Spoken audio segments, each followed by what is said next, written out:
네, 반갑습니다, 여러분. 수요 기도에 오신 여러분들을 주님의 이름으로 환영하고 축복합니다. 저는 오늘 우리 권사님 기도를 들으면서 벌써 받을 은혜를 다 받은 것 같습니다.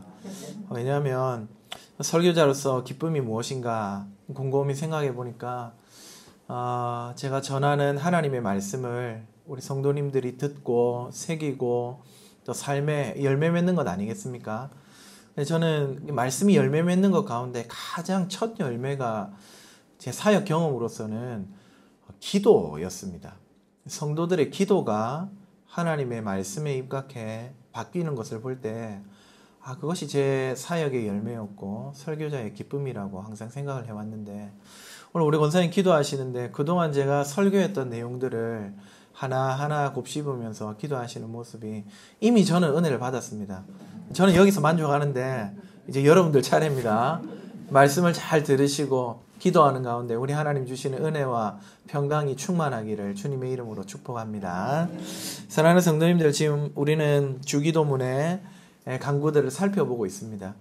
오늘은 그 5번째 간구인 죄 용서의 간구를 함께 살펴보도록 하겠습니다.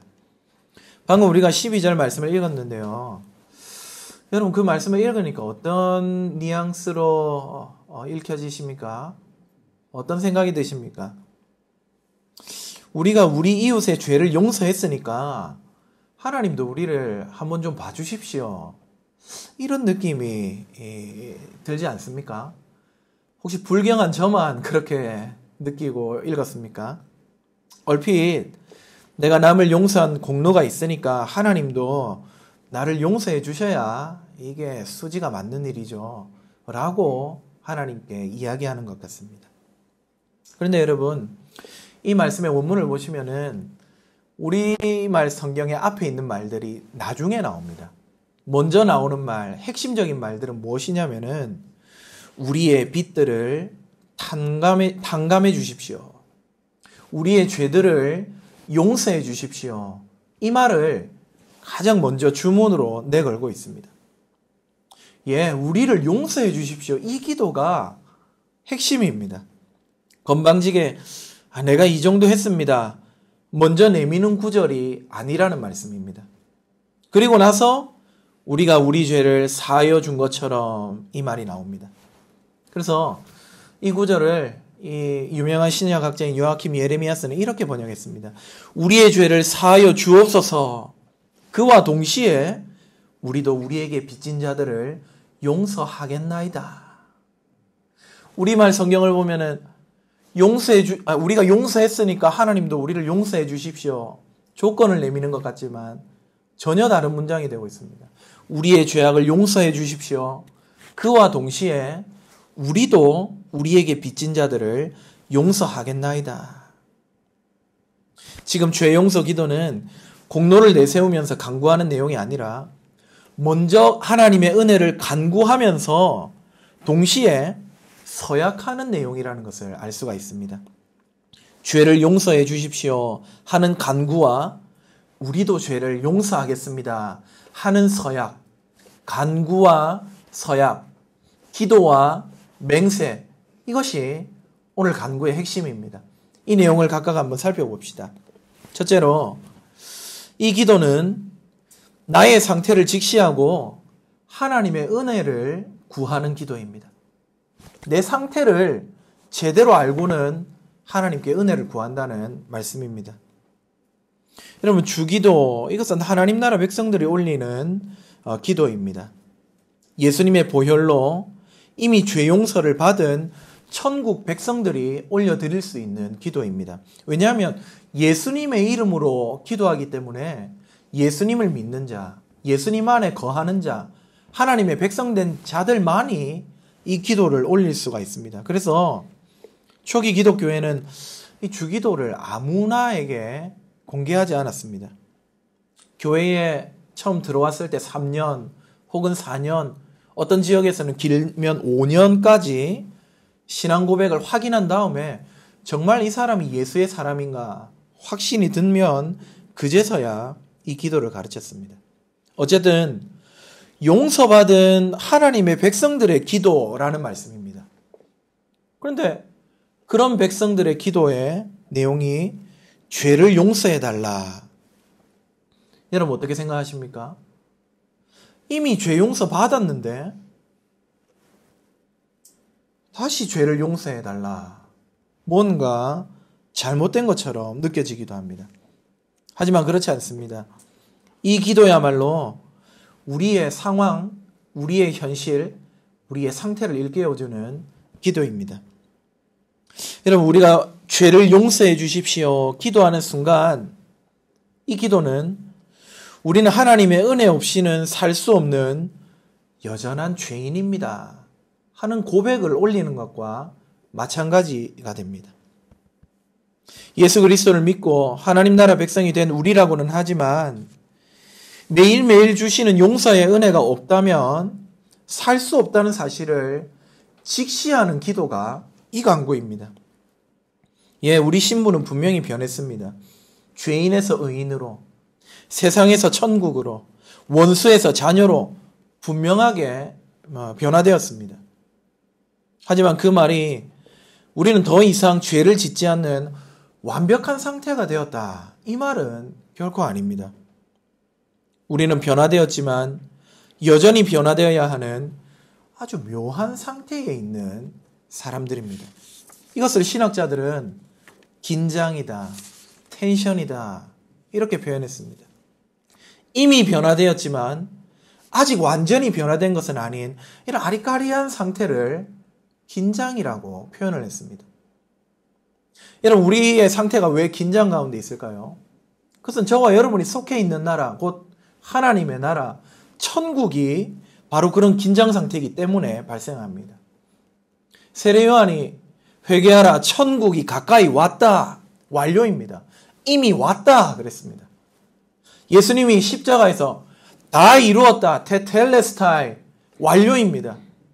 벌써 다 하나님의 나라가 예수 그리스도를 통해 이루어졌고 도착했다고 말했습니다. 하지만 주변을 돌아보니까 하나님의 나라가 아직 완전히 이루어지지 않았다는 사실을 우리는 금세 눈치챌 수 있습니다. 여러분, 하나님의 나라는 하나님의 통치라고 여러 번 말씀을 드렸죠. 하나님이 다스리시는 것이 하나님의 나라입니다. 그러면 하나님의 나라가 왔다, 하나님의 통치가 임했다고 하는데 정말 이 세상에 하나님이 다스리시는 것과 같은 정의와 공평과 샬롬이 충만합니까? 여전히 세상에는 죄악이 관영합니다. 러시아의 침공을 보십시오. 고통당하는 우크라이나 국민들을 보십시오. 인도적인 것처럼 마른하지만 거창하지만 뒤에서 계산기 두들기고 있는 이 서방 여러 나라들의 모습을 보십시오. 여러분, 이게 정말 하나님이 다스리시는 나라 천국 맞습니까? 아리까리합니다. 아직 하나님의 나라가 완성되지 않았다고밖에 보이지 않는다 이 말씀입니다. 이처럼 하나님의 나라는 이미 임했지만 아직 완성되지가 않았습니다. 이걸 텐션이라고, 긴장이라고 부릅니다. 하나님의 나라가 이런 긴장 가운데 있다 보니까 그 나라 백성들도 긴장 상태입니다. 천국 백성, 죄 용서 받았습니다. 하지만 아직까지 여전히 죄를 짓고 육체의 소욕에 넘어지기 십상입니다. 그래서 성도라고 하더라도 거짓말합니다. 성도도 미워합니다. 성도도 바람핍니다. 여러분, 얼마 전에 이제 막 신앙생활 한 지 한 8년, 9년 정도 되는 아는 한 성도님과 대화를 한 적이 있습니다. 이분이 교회를 처음 나올 때 제일 적응하기 힘들었던 게 성도들의 이중적인 모습이었다고 합니다. 교회 다니는 사람들은 전부 사랑이 충만하고 따뜻하고 이해심이 바다 같을 줄 알았는데 기대했던 것과 너무 달라서 마음이 힘들었다. 교회를 떠나고 싶었다. 이런 이야기를 하더라고요. 여러분, 그분이 하나님의 나라와 우리가 처해 있는 이 아리까리한 상태, 이 긴장을 몰랐기 때문에 실망한 겁니다. 우리는 예수님 때문에 이미 용서받고 변화한 사람들이지만 아직 완전히 변화한 것은 아니라는 이 긴장을 몰랐다는 것이죠. 따라서 우리는 예수님을 믿고 회심할 때만 은혜가 필요한 게 아닙니다. 처음 예수님 알게 되었을 때 울고불고 내 죄를 용서해 주십시오. 하나님 은혜가 필요합니다. 예, 필요하죠. 근데 그때만 아니라 매일매일 우리의 삶이 폭포수 같은 하나님의 은혜가 없으면 살 수 없는 사람들이 저와 여러분입니다. 어제까지 하나님 잘 섬기던 사람, 오늘 얼마든지 죄에 빠질 수 있습니다. 어제의 은혜가 오늘의 신실한 삶을 결코 장담하지 않습니다. 여러분, 멀리 볼 것도 있습니까? 우리 매일매일의 삶이 이것을 증명하지 않습니까? 잠언의 말씀처럼 걔가 그 토한 것을 도로 먹는 것, 여러분 이것이 우리의 형편입니다. 우리의 이런 모습, 이미 은혜를 받고 변했지만, 죄 용서 받았지만 여전히 죄악 가운데 머물며 그곳에서 뒹굴고 있는 우리 형편을 주님이 아시기 때문에 오늘 주님께서 구하라고 하십니다. 죄 용서를 간구하라고 하십니다.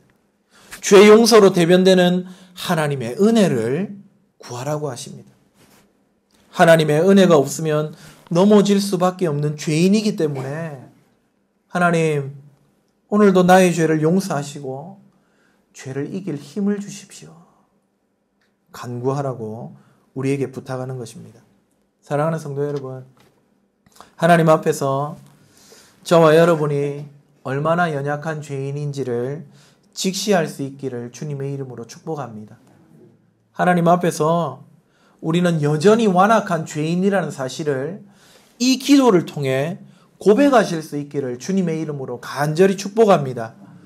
하나님은 겸손한 자를 높이시겠다고 우리에게 약속하셨습니다. 철저하게 하나님 앞에 엎드리면서 나는 은혜가 아니면 도무지 설 수 없는 죄인임을 고백하는 우리가 되기를 간절히 바랍니다. 기도할 때마다 우리의 연약함과 죄악을 직시하면서 하나님의 은혜만을 구하는 저와 여러분 다 되시기를 주님의 이름으로 축복합니다. 둘째, 마지막으로 이 기도는요, 나도 이웃의 죄를 용서하며 살겠습니다 하는 서약이 담겨 있습니다. 아까 말씀드린 것처럼 이 기도 안에는 나의 상태를 직시하고 하나님 은혜가 없으면 안 됩니다. 은혜를 주십시오 하는 간구만 있는 것이 아니라 그런 은혜 받았으니 이렇게 살겠습니다 하는 맹세, 서약도 담겨 있습니다. 설교 초도에 말씀드린 것처럼 여러분, 오늘 이 간구는 조금 새롭게 번역할 필요가 있습니다. 순서를 원문과 맞추어서 우리의 죄를 사하여 주옵소서, 그와 동시에 우리도 우리에게 빚진 자들을 용서하겠나이다. 하나님께서 은혜를 베풀어 주셔서 우리 죄를 용서하시니 우리도 서로를 용서하며 살겠습니다. 다짐이 이 기도에 녹아 있습니다. 다시 말하지만 내가 남을 용서했으니까 하나님 나를 용서해 주셔야죠. 이게 아니라 하나님 제발 용서의 은혜를 나에게 베풀어 주십시오. 그러면 용서받은 저도 남을 용서하며 살겠습니다. 하나님께 굳은 의지를 아뢰는 것입니다. 용서의 은혜를 이미 받았고 또 날마다 간구해서 받고 있는 사람이라면요, 한 걸음 더 나가서 남을 용서할 수 있는 것, 예, 당연한 열매입니다. 하나님으로부터 용서를 받고 나도 남을 용서하는 이 순서, 먼저 용서받고 나도 용서하는 것, 이 관계, 여러분 이것은 하나님의 나라를 이루는데 굉장히 중요한 순서입니다. 여러분 용서하는 일이 하나님의 나라를 이루는 데 있어서 굉장히 중요하단 말입니다. 그렇기 때문에 주님께서 이 기도를 가르쳐 주신 다음에 바로 이어서 14절, 15절에는 타인을 용서하는 문제를 예수님이 제일 먼저 언급하십니다. 하나님 나라를 이루는 데 있어서 남을 용서하는 것이 왜 중요합니까? 말씀드렸다시피 하나님의 나라, 이것은 하나님의 통치입니다. 왕이신 하나님의 뜻이 이루어지고 백성들이 거기 순종하면 어디에서나 하나님의 나라가 임합니다. 장소에 제한이 없습니다. 그래서 하나님 뜻에 순종하고 하나님 통치 아래 있으면 지옥 같은 내 마음도 천국으로 변합니다. 정말 괴롭고 들어가기 싫은 직장도 하나님이 다스리시는 아름다운 나라로 변할 수 있습니다. 자, 그렇다면 그런 하나님의 나라를 누리기 위해서 순종해야 할 그분의 뜻, 그분의 통치는 무엇입니까? 그분의 법은 무엇입니까? 두말할 것 없이 율법입니다. 하나님께서는 자기 백성을 다스리기 위해 한 법령을 내려주셨습니다. 율법이죠. 근데 여러분, 이 율법이 먼저는 우리의 죄악을 깨닫게 합니다. 우리의 거울이 됩니다. 영혼의 거울입니다. 그래서 율법에 나타난 조항들을 쭉 읽고 있노라면은 우리가 얼마나 죄인인지를 깨닫게 됩니다. 너는 나 외에는 다른 신을 내게 있게 말라. 그랬는데 돌아보니까 하나님 말고 사랑하고 의지하는 것들이 천지천에 널려 있습니다. 율법을 통해서 우리 모습을 깨닫습니다. 그런데 여러분, 율법은 이와 같이 우리의 모습을 고발하고 비추어주는 역할뿐만 아니라 더 나아가서 우리가 순종해야 하는 하나님의 법령이라 이 말씀입니다. 아시다시피 율법에는 큰 축이 두 개가 있는데 우리 예수님이 친히 해설해 주시기를 하나는 하나님을 사랑하는 일이고 둘째도 그의 버금가게 중요한 이웃 사랑이라고 하셨습니다. 하나님의 나라는 이 법, 하나님을 사랑할 뿐만 아니라 이웃을 사랑할 때에 사람을 사랑하고 그를 용서하고 이해하며 살 때에 하나님의 나라가, 하나님의 통치가 우리 가운데 임하는 것입니다. 그런 의미에서 우리가 남을 용서하는 것, 그것은 이웃 사랑의 열매이기 때문에 하나님의 나라를 이루는 중요한 수단입니다. 용서야말로 사랑이 맺을 수 있는 가장 위대한 열매 가운데 하나입니다. 여러분, 미운 사람 사랑하며 용서하는 게 어디 쉬운 일입니까? 나한테 해코지하고 내 뒤에서 험담하고 하는 인간 용서할 수 있습니까? 내 돈 떼먹고 버젓이 한 교회에서 신앙생활하는 인간 그거 어떻게 이해합니까? 못합니다. 안 됩니다. 하지만 오늘 이 기도를 올리는 자, 그래서 이 기도를 통해서 하나님 은혜 주십시오. 하나님, 나도 연약한 죄인입니다. 나를 먼저 용서해 주십시오. 그러면 저도 용서하며 살겠습니다. 이 기도하면서 하나님 은혜를 먼저 구하고 그리고 하나님 앞에 맹세하면서 몸부림치는 그 사람은 하나님의 나라를 더욱 일구며 누리며 살 수 있는 자리로 나아가는 것입니다. 오늘 이 기도가 죄 용서하며 살겠다는 다짐이라는 사실을 기억하시기를 주님의 이름으로 소망합니다. 기도는 하고 그냥 흘려버리는 것이 아닙니다. 여러분, 용서해 주십시오 기도하고는 나도 용서하려고 무던히 애써야 그것이 진정한 기도입니다. 모든 주기도문의 간구가 마찬가지입니다. 청원과 서약입니다. 간구와 맹세입니다. 기도했으면 노력해야 합니다. 나라가 임하소서 간구했으면 왕이신 예수님의 다스림을 받으려고 노력해야 됩니다. 뜻이 이루어지게 하소서 청원했으면 그 뜻을 이루어드리고자 우리가 애를 써야 합니다. 양식을 주옵소서 청원했으면 오직 하나님만 의지하면서 열심히 일해야 합니다. 그리고 오늘 용서해달라 간구하면 나도 용서하려고 부단히 애를 쓰고 발버둥 쳐야 마땅하다는 것입니다. 용서받은 자로서 용서의 삶을 사시기를 주님의 이름으로 축복합니다.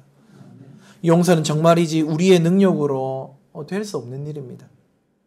내 죄를 용서해 주시는 그 하나님의 한량없는 은혜를 받은 다음에라야 실천할 수 있는 최선의 사랑입니다. 용서를 통해 하나님의 나라를 누리고 여러분 마음속에, 여러분의 가정에, 여러분의 심령, 여러분의 삶의 터전에 진정한 샬롬이 깃들 수 있기를 주님의 이름으로 축복합니다. 말씀을 맺겠습니다. 사랑하는 여러분, 우리 자신의 죄악과 비참함을 직면하십시오.